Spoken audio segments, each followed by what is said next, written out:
What's up, Browns fans? Spencer German here with you in Pittsburgh at Acrisure Stadium. Anthony Moeglin back on the home front, ready to react to another Browns loss this season. 23-9, your final score. Pittsburgh Steelers come out on top for the 22nd time since 2003 during the regular season. The streak continues. Megs was wrong, and and yeah, it was another disaster. I mean, there's a lot to kind of get into here, Megs. Obviously, we'll sort of touch a bunch of different angles, but I, can't help but feel like we're going to be regurgitating a lot of the same talking points that we have these last couple weeks. Only it's maybe a little bit worse because it's the Steelers and nobody wants to lose the Steelers in Cleveland. But I can't say I'm surprised because when your offense is now on an 11-game losing streak, or not losing streak, an 11-game streak of not scoring 20 points. I guess it also is an 11-game losing streak because they didn't win anything down the stretch last year either. Although, no, they won the one in week 4? It's all blurred together at this point. Anyway, 11 games of not scoring 20 points, which is now the third longest alone since 2000 in NFL over that span. I can't be surprised at this point that the offense sort of went down without much of a whimper and only put up 9 points in the game. Like they cannot move the football. And when you go against good teams and you go against aggressive defenses like the Steelers have, this is what you get.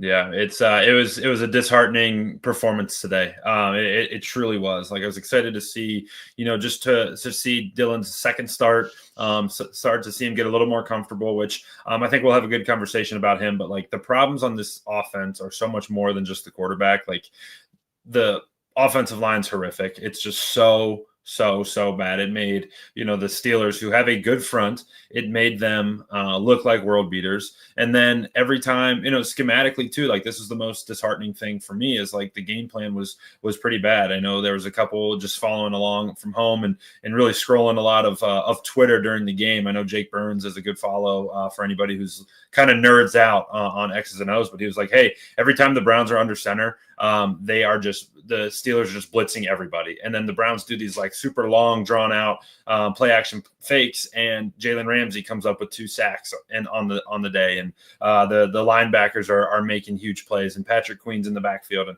like so much was just wrong today. And it was just like really disheartening. Like, obviously I wrote and predicted the Browns to win, but even if they looked competent today, you'd be like, okay, you got beat by Aaron Rodgers. But I mean, the defense again played well enough to win the football game, and they were left out to dry by an offense that's just like incompetence, the right word for it. Yeah, I was while you were talking, by the way, I saw this highlight of Joe Flacco throwing a touchdown pass for the Bengals. So I'm gonna bring it up. We'll monitor. So Joe Flacco with his new team has more touchdowns than the Browns scored today, for what it's worth. No, listen, I think you summed a lot up well there. We're going to talk about Gabriel individually, but I do think like it's hard to evaluate any quarterback in this offense right now when the offensive line play is as atrocious as it's been. And it might get worse because, well, not that Cam Robinson was like doing much good anyway. He had 3 penalties called against him today as a starter on this team. And when he was out there, was still getting beat on the outside. Like it was still not good with even him out there. But the Browns have to keep sort of cycling through tackle option after tackle option after tackle option. KT Levinston is a turnstile. Jack Conklin gets hurt again. Surprise. I tweeted about him being questionable, and somebody said like this might as well just be an evergreen tweet because you always just assume Jack Conklin's going to get hurt, and so that's not going to help matters because the offensive line is already playing poorly, and now it's probably going to get worse because you don't have any reinforcements, and there's just nothing sort of waiting there. So Kevin Stefanski, like here's the thing, when Kevin Stefanski's asked after the game, like, how frustrating is this? And how do you improve from here? His answer just continues to be, or like, what's going wrong with the offense? He's never going to call anybody out individually, but when he stands there and tells you, we just have to be better, that's him admitting that he knows they're not going to fix these problems. Like he knows he can't fix his offensive line in the middle of the season. Like they're going to have to overhaul it. They're going to have to bring in some new pieces and parts. It's not just going to get fixed overnight. So the only answer he can really give is saying we need to just play better is short for yeah, we know that our offensive line stinks and we can't do anything about it. That's what it is. Like, we just have to play better. Okay. So, like, you're going to keep getting that answer and the problems are going to continue to persist. It's a disaster right now for this team, and it's hard to do much of anything on offense when that unit isn't playing well. That's the bottom line. And the Steelers took advantage of that today. They looked great. The Browns' offensive line looked horrendous. Yeah, and that was the biggest takeaway for me, because I think, this is, and appreciate everyone jumping in the comments. We have a solid crowd right now. Oh, do we? I can't see the comments. So no. So it's all up to you. This is a good point that I kind of want to talk about, because we're obviously going to. Dylan is not the answer.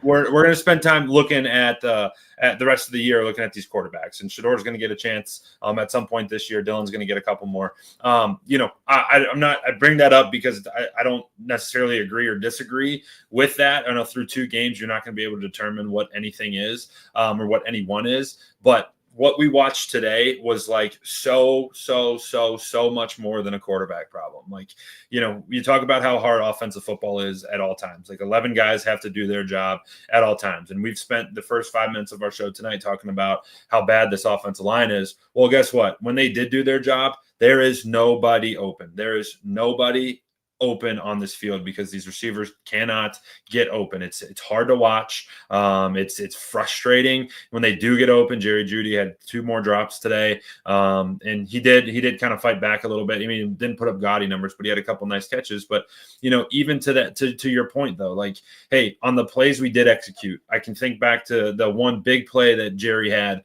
where he caught it over the middle, spun out of something, and went up the sidelines. And guess what? Cam Robinson lined up in an illegal formation, which, side note, was a BS call. In that scenario, like, refs are supposed to tell the guy, like, hey, on that play, you were.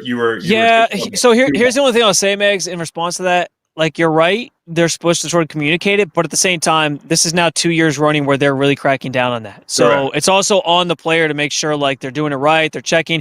And the bigger problem for me is that it's 2 years of this being an issue, or it's 2 years of them cracking down on this, and it's 2 years of it being an issue for the Browns, because it was an issue last year too. Guys were not lining up; they were lining up too far, sort of feathered out off the line of scrimmage, and you do that because you're trying to get some leverage to sort of be able to drop back a little bit and get a little bit of a jump on a guy, but you obviously can't be too far back. And if the Browns haven't corrected that to the point where guys just know, all right, here's where I can be, here's where I can't be, that's on coaching. And those are like, and the penalties, like they continue to be an issue today. And what's weird is, like, the Steelers had more penalties today than the Browns did, but the Browns' penalties just felt so much more demoralizing than the Steelers did. And so that's an issue. And then the drops are an issue. You mentioned Jerry Jeudy. Jerry Jeudy actually had his best game of the season. Maybe not his best game. I forget his total yards in every single game, but he caught 5 passes. He was targeted 13 times, caught 5 passes for 43 yards. But then he also had a drop or 2 that people are highlighting and saying, well, this guy still can't catch. Like, it's the same problems. The offensive line stinks. The receivers can't hold on to the ball. They're dropping passes. Harold Fannin Jr. had a big drop on what was probably Dylan Gabriel's best throw of the day, by the way. He was flushed out of the pocket to his left, made a nice sort of scramble, and then lobbed a perfect pass to him, and he dropped it. Like, everything about this offense is miserable right now, and Kevin Stefanski knows that there's no fixing it. And that's why I think, like, if you're the coach and you don't have answers, like, that's problematic. Like, that's not good. That's not a good place to be.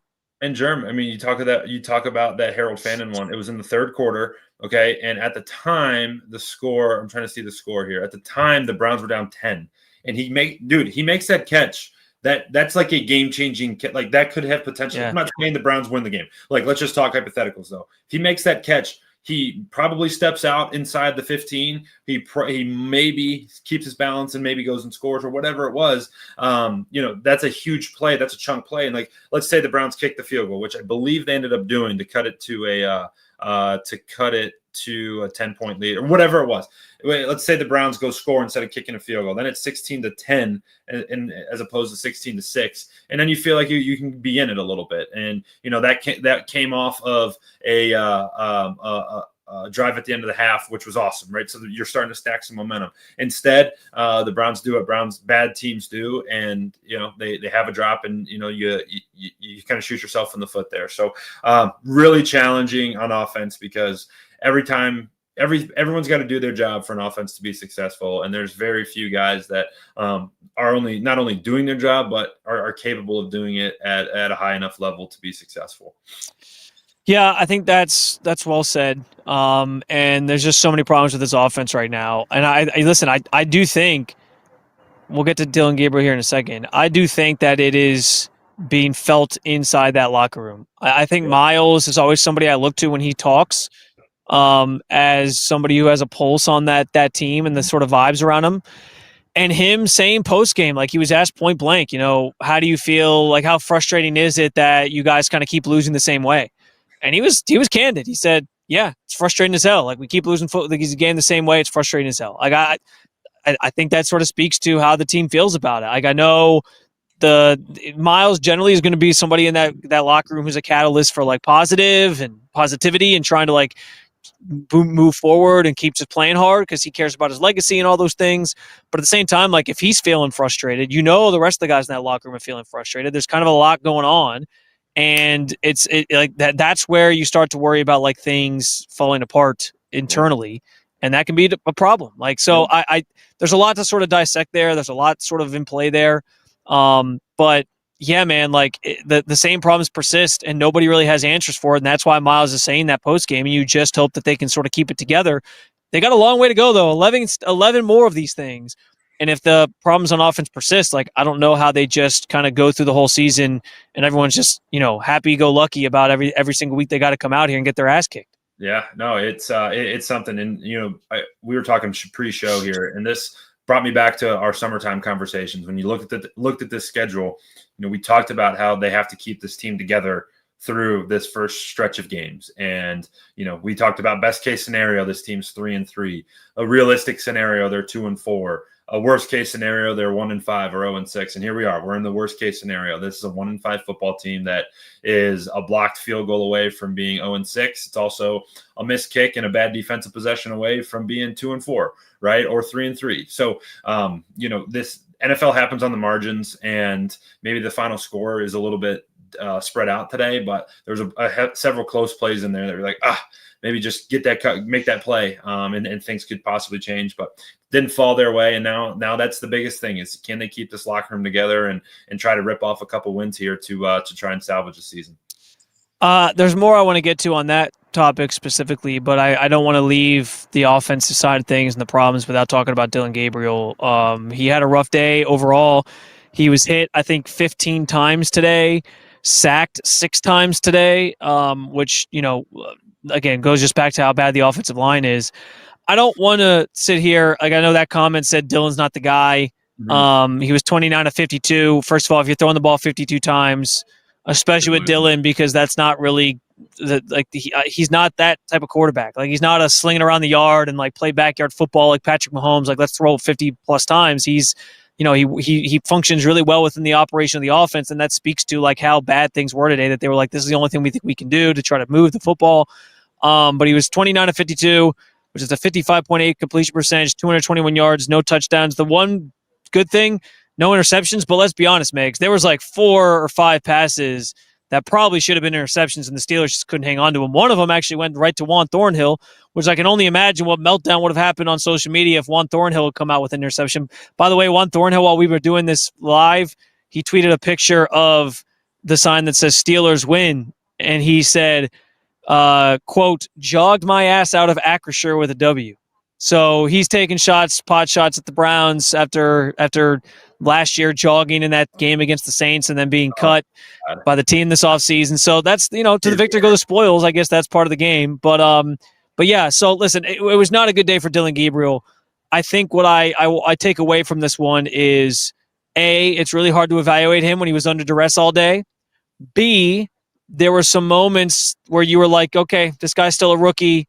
And yeah, there were some throws that you were like, that's not a throw that the elite quarterbacks are making, or he's still throwing the ball high at times and missing guys. Seemed like there were still a couple of miscommunications. And then C, there were some moments where you were like, okay, like that's the guy you kind of want to keep seeing. That throw to Harold Fannin, like I mentioned, was a really good throw. There was a couple others where you were like, okay, going through his progressions, makes a nice throw. Some of the stuff that Kevin Stefanski's asking him to do right now is very like drop back, first read, get the ball out, slants and stuff. I thought he did some nice things like throwing over the middle of the field today. Jerry Jeudy was his safety net, especially over the middle of the field today, which was nice to see. So there were some positives in the chaos. But yeah, no one's gonna walk. No one can let you walk away from this game and like look you in the eye and say like, "Hey, Dillon Gabriel, he balled out today." Like that's not the case. I walked away last week, I think, intrigued. I think this week I walk away feeling, less optimistic. But I'm also like, I feel bad for the kid because it was hard for him to do much of anything with what was going on in front of him. Yeah, really challenging. I think it's perfectly put by you. It's just really hard to evaluate what he is with how bad they are.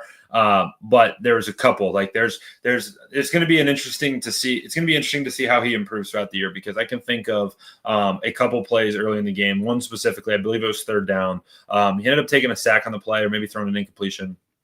But the Steelers ended up bringing the house, and they blitzed a bunch, and they just were playing man coverage behind him. And David was on this like crossing route that it looked kind of covered, but it was college covered, right? It was NFL open college covered. Like he had to throw the ball with some anticipation and to kind of throw David into an open area, right? And like that's the one thing that's a big learning curve for some of the younger guys is like, hey, in the NFL, right, the windows are so small to begin with, you have to be able to anticipate.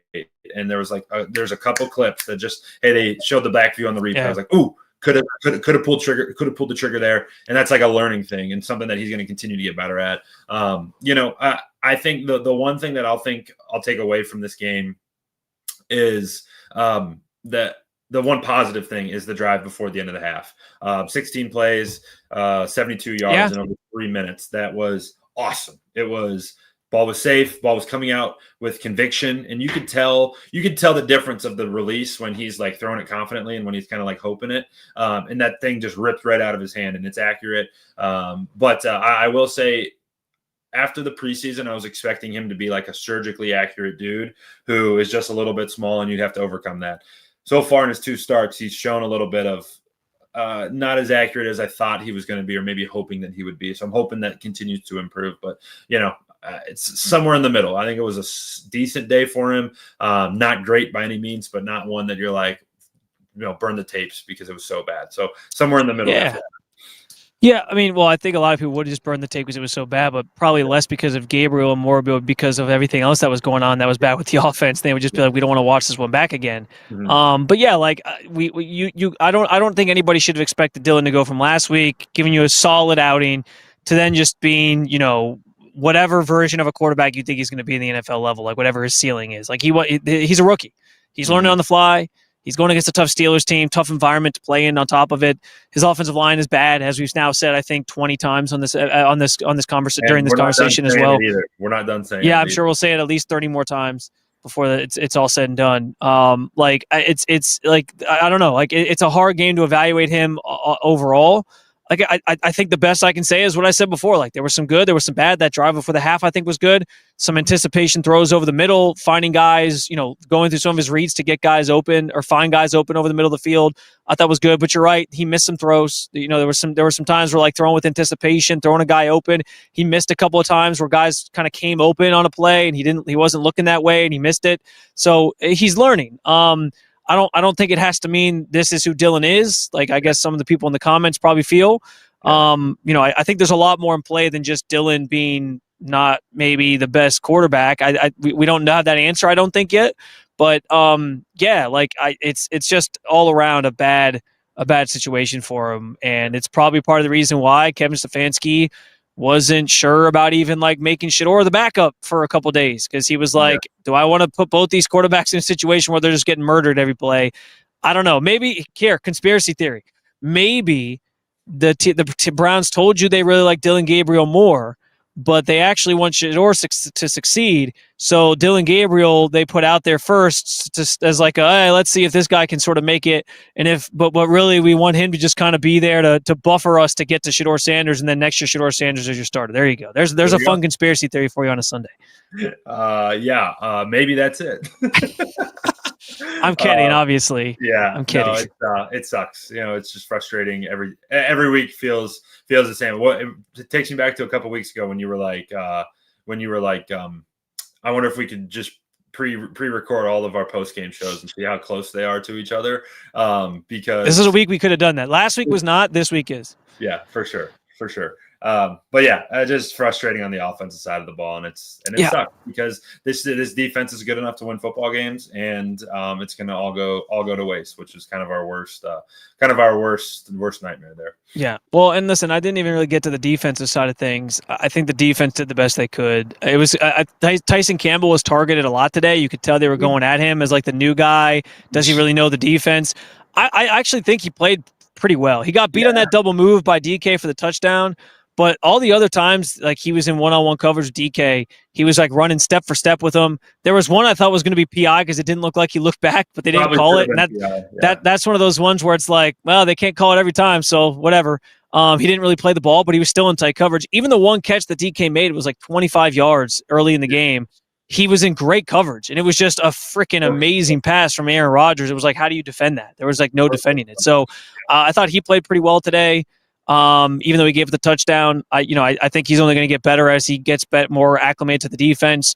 And I felt again like the defense gave you a chance. I tweeted at one point it was 9-0 after the Steelers kicked their third field goal in the first half, and I said defense is once again doing their thing, like keeping the Browns in it, but even 9 points feels insurmountable. And as it turned out, 9 points ended up being insurmountable because all that would have done is tied the game. So, yeah, I mean, it's just to me. Today was all about the offense and just how bad they were once again. And I understand people are going to look and say, somebody actually tweeted this to me already. What is Miles doing saying it's frustrating losing the same way? Last week we lost because of the defense. And it was like, true, they gave up the touchdown that last drive, but let's be honest here. Like, it was another game that the offense couldn't score 20 points. Like, the defense through up until like the last 28 seconds of that game had held the opponent to under 20 points, and then you couldn't even get to 20 points to give yourself a chance. Like, most of these losses this year, and even the one win, can sort of be surmised by the fact that it takes a Herculean effort from the defense, and the offense just can't get enough done. I think that's just kind of the fact of the matter here with this team. It's the fact of the matter for sure, and it's just again just a frustrating. It's a frustrating watch time in and time out. I will say it was funny. You talked about Tyson Campbell just a little bit ago. I don't know if you know this, but because you were obviously at the game, but Greg Newsome, first play as a Jaguar was tough. I think he forced a fumble, didn't he? I don't know if maybe it was his first play, but Jackson Smith and Jigbo went 60 yards to the house on him, and it was. Oh no! I saw at one point he forced a fumble. I thought. Yeah, good because I think it was his first snap, and Jigbo went right down the field and 60 yards to the house, and it was like, oh. Yeah, I was doing the mini. Hey, did we win this trade? And both of them gave up touchdowns. Both of them were solid. Like, you know what I mean. So I was just kind of trying to compare the deal. But tough start for Greg. But you're right. I think Tyson was solid, and at least in competing. And he's much more physical player than I think Greg was.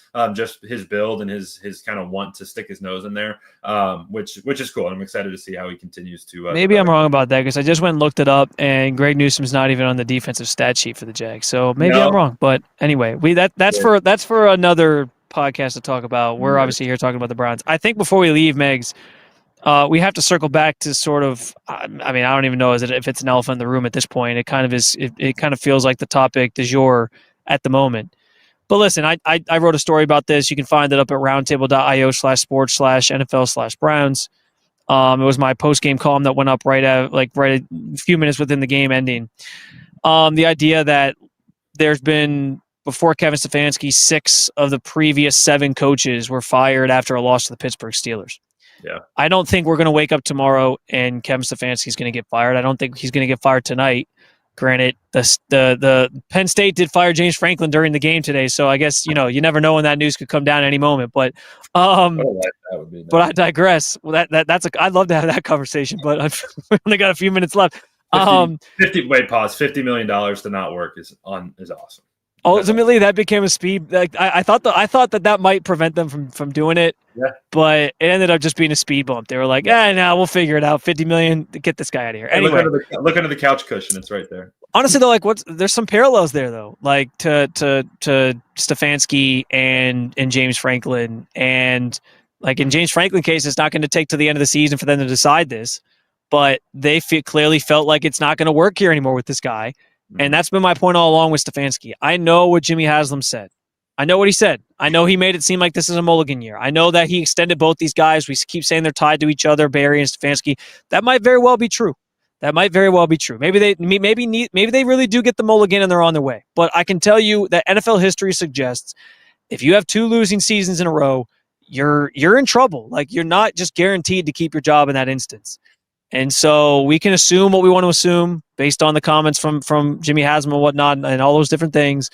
But, like, is he going to get fired tomorrow? Probably not. I don't think a firing of any sort's coming during the season. But if you hear Myles Garrett saying he's frustrated with the way they keep losing, if that's how others feel in the locker room, if things feel pretty fragile right now, it's a week where they made 2 trades. And I know, like, in the grand scheme of things, the trades are sort of inconsequential. Joe Flacco probably wasn't going to play again for this team this year. But, like, behind the scenes, that's a leader on your team. He was a captain. He was a captain. And then Greg Newsome, people are calling him a glue guy in the locker room. They're like, hey, his personality, his energy was always such a positive thing in this locker room. Like, you lose those types of players, that can have a ripple effect. And so on the heels of that, on the heels of another loss, on the heels of a loss to the Pittsburgh Steelers, I'm just saying nothing's a guarantee. And if things spiral from here, I'm not ruling it out that Kevin, and if he loses, like, there's a difference between, like, going 3-14 and guys are like, listen, we just know that we got to improve the team and it's fine. We'll be back. And going 3-14, and along the way, the frustration turns into the cracks in the foundation where guys are talking, revealing things about the way, like, behind the scenes, like how things are going, and they're turning on each other, and there's infight. Like, if those things are happening, then you lose the locker room. And then can you bring a guy back at that point? I don't know. So I'm just saying, like, I don't think he's getting fired tonight. I don't think he's getting fired tomorrow. I don't think he's getting fired next week. I don't think he's getting fired in 5 weeks if they still only have 1 win or they only have 2 wins at that point in the season, whatever it is. But I would be weary of just assuming, because Jimmy Haslam said one thing, 6 months ago, that's 100% for sure how this is going to go for Kevin Stefanski. Today very well could have been the start of the beginning of the end if they keep losing games and the offense continues to struggle this way. That it's his offense. And it just perpetuates into another 3-win season, 4-win season, all those things. Yeah, there's no question about it, and you'd have a hard time finding a good argument that would be against it if they were to move away from him. Like, I am in the court that I think he's a good coach. I'm really concerned about real quick, Maze. I don't mean to cut you off, but because you bring up, like, you're not going to find a good argument. The arguments that people make are all the same. He's a 2-time coach of the year. Who are you going to get that's better? Look what he's done with his team since he's been here. Like, this is the best we've had since 1999. And to me, those are all things that are, like, living in your fears. Yeah. Oh, and the worst one of all is he's going to get hired by somebody else in a second and go have success there. You can't, like, at the end of the day, the question will come down to, and I'm not saying that we have the answer right now. Again, it probably sounds like I'm saying fire the guy, and I'm not trying to say that because I like Kevin Stefanski. I want him to work here. I think he's a good offensive coach. I do.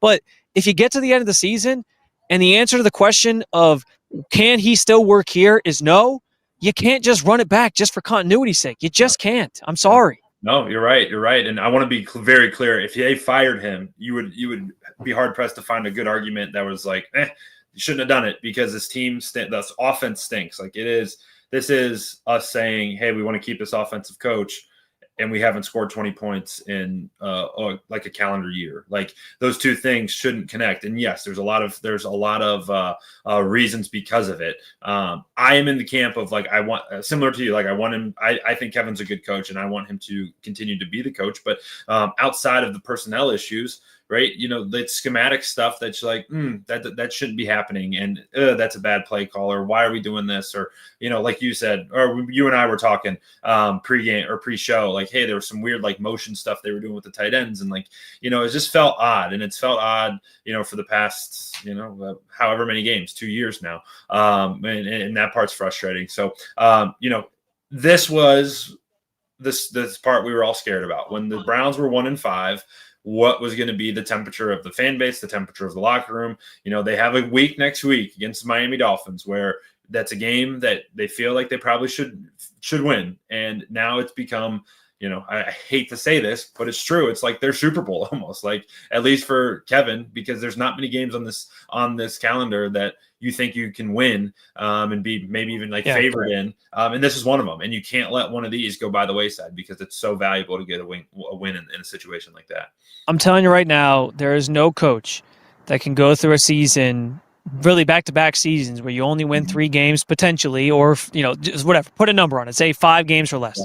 There's no coach that can go through a season where you win 5 games or less and not at least be talked about as part of a conversation of is this the right person moving forward? It's life in the NFL. That's how it goes. It's a results-based business. And you can say what you want about the roster construction. You can say what you want about he has a hand tied behind his back. Well, guess what? We don't know. If you want to point to the Deshaun thing, fine. We don't know what hand Kevin Stefanski had in that, but all they tell us is that they were all part of it. So if all of them were part of that decision, then he gets some of the blame too. At some point, I'm not I don't always think there has to be a sacrificial lamb for everything, but I'm just saying, man, how the season unfolds from here. You're 1-5. You just lost to your biggest division rival. If there's cracks in the locker room, if guys are turning on each other, if you start to get some leaks on how that people are upset or people aren't happy with the way things are going in the building, we can't be surprised if he gets fired at the end of the year. That's all I'm trying to say. I'm not saying it's going to happen. I'm not saying it should happen, because I genuinely, I'm telling you, I'm looking in the camera right now and I'm telling you, I want Kevin Stefanski to be successful here. I want him to still be here next year, and because I think he's a good coach. But at some point, the results got to be there, man. I cannot possibly rule it out that we get to the end of the season and Jimmy Haslam decides it's time. We got to try something different. This year was too bad not to try something different. I wouldn't be surprised. Watch what happens watch what's happening in Jacksonville. It's a perfect example of it. They were a top 5 pick last year. Obviously, we traded with them for them to move up. But that's a group that hired Liam Cohen, who infused a bunch of energy and excitement into that team. And look at them. They're 4-2, and they're feeling really good about themselves and looking at the playoffs. And like you said, at some point, it's not good enough. And it's a wins and losses league. And what have you done for me lately league? Unfortunately, 2023's Coach of the Year is far away, and 2020's Coach of the Year award is really far away. What have you done for me lately? And lately, it's not score points and lose a lot of football games. On the bright side, guys, Joe Flacco does not look like he's going to beat the Packers a second time. 19-31, which is a 61 completion percentage. That's pretty good. 1 touchdown.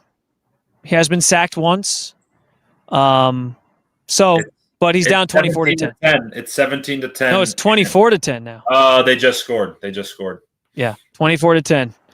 So not looking good. But hey, we can find some. Maybe Browns fans can find some solace in that. The quarterback you got rid of didn't go to the other team and play better. So there you go. He might have played better, but it wasn't enough to win. So just because I've experienced way too many of these types of days in my Browns fandom / covering career. I threw a little action on Baker to have 2 touchdown passes and Joe to have 2 touchdown passes. I saw my guy Emeka Ibuka got hurt though, so I didn't see how that's bad. I haven't checked my fantasy score, but that's not good. That's not good for me. See what happens. Anyway, I think that covers the gist of everything here in Pittsburgh. I'm going to be packing. Well, I got some other stuff to do, but at some point tonight, I'm going to be packing it up and back to Cleveland for tomorrow. Shout out to but in the meantime, I encourage you to head on over to roundtable.io/sports/NFL/Browns to check out all of our content from during the game, after the game, etc.